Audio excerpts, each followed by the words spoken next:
Well, it's great to be here with on Veterans Day weekend, and it's important that we pay tribute to the people that have worn the uniform for this country. A veteran is somebody who has, at one point in their life, written a check payable to the United States of America for an amount up to and including that individual's life. You don't know where you're going to be sent. You don't know what duty you're going to be called upon to do. Fortunately, most people don't end up having to make the ultimate sacrifice, but some do.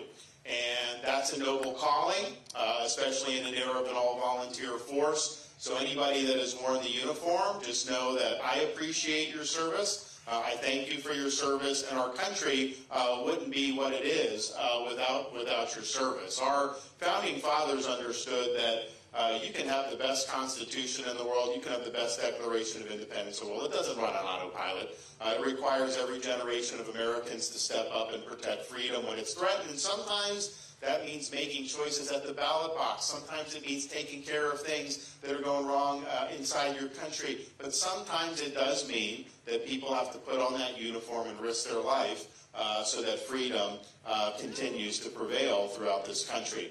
And if you look through the years, the different types of conflicts that we've been in, we're losing a lot of the veterans at this point from not only World War II, but even from Korea. You go back 10 years, you could always find a lot of World War II vets now. Like, that generation is rapidly passing from the scene, and I think there's a danger that we forget what they did for us with that conflict, because the world was at the brink.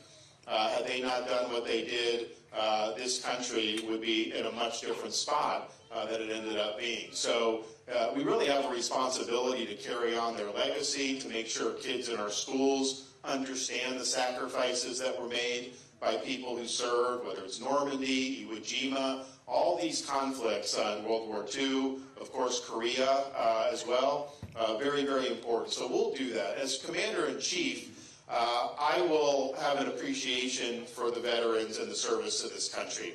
And part of it is just, yeah, I'm a veteran, but part of it is when you're in those situations, you see firsthand what a lot of these vets went through. And particularly after September 11th, we didn't have a draft.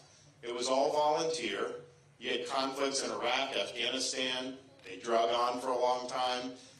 And the same people were getting sent over and over again.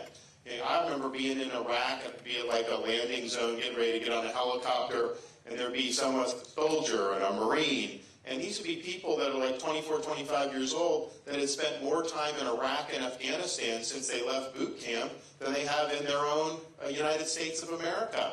That's not a normal burden to place on people. And so, yes, we lost a number of great warriors. We have many more that were wounded in action and had physical wounds when they came back.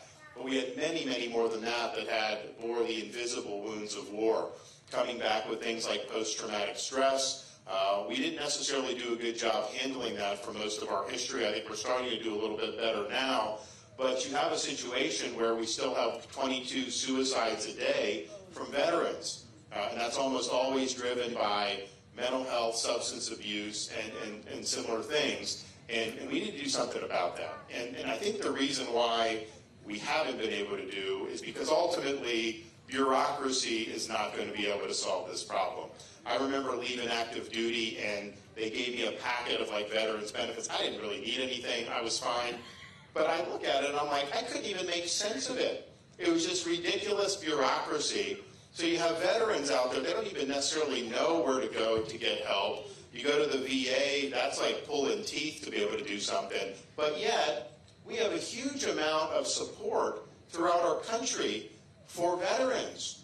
Veterans groups, charities, individual volunteers, businesses, you name it, people want to help veterans. So what we're going to do as president is we're going to transcend the bureaucracy. We're going to use a model like we have in Florida where someone goes in to, say, the VA, they get plugged into a portal.